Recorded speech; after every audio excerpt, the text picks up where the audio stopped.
Alright guys, had to pick up a little scrap, switch the trucks and come back. And here we go into the quagmire. Look at this. Soup. Not too bad over here, but probably will be soon. Alright, I'm gonna watch out, make sure I don't cut any of the mud. So everything that's sitting on the mud, I'll cut it from the top first. Inside looks clean. And I want to get into some of these big boys too, make some nice 18-inch. I'm not going to do much cutting and splitting. I got like an hour. And long Monday, so I got here late. And I got to do some rearranging here of some stuff.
guess about 3 wheelbarrows, give or take.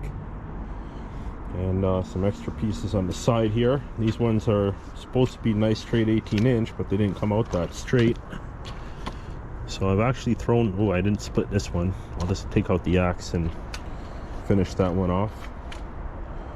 But yeah, the 18-inch ones, I make those for perfect firewood. These are a little bit curvy. I could throw these in the 40-yard bin, some of them anyway. I was looking for the piece of elm, and here it is. I didn't end up cutting it. And that's, I guess, red elm? I'm not sure. And there was some Siberian elm in here, and there was some ash. There's the other piece of ash. I got most of it cut up, except for the 3 big ones. There's a piece of red oak there. Yeah, some more big mulberry over there. And some oak. The big one, that one's oak as well. And then a bunch of mulberry left. Another piece of oak there, and then another piece of red maple underneath the long one. Yeah, guys, even though the temperature's good, it's still muddy in here. I don't like working like this, you know. I like when the ground's nice and dry, and I can clean up nicely. But I'm getting a lot done anyway. Overall, I don't get much done this time of year, but this year I've been lucky and getting rid of a lot of wood. And the 40-yard bin is almost full. It's about 3/4 full, and problem is it's going to be really muddy. It's going up north, so might have to leave it for a bit, but we'll see. And then there's the black locust pile. I got maybe a cord and a face cord there. It might be actually, yeah, altogether everything that I have in here, it's probably a cord and a face cord. There's still a bunch here. Actually, you know what, maybe a cord and a half. Well, I guess I'm just gonna move these rounds back and maybe bag up some cutoffs and then clean up the mess here, and then I'm done. So thanks for watching. Like, subscribe, share, comment, and all that good stuff.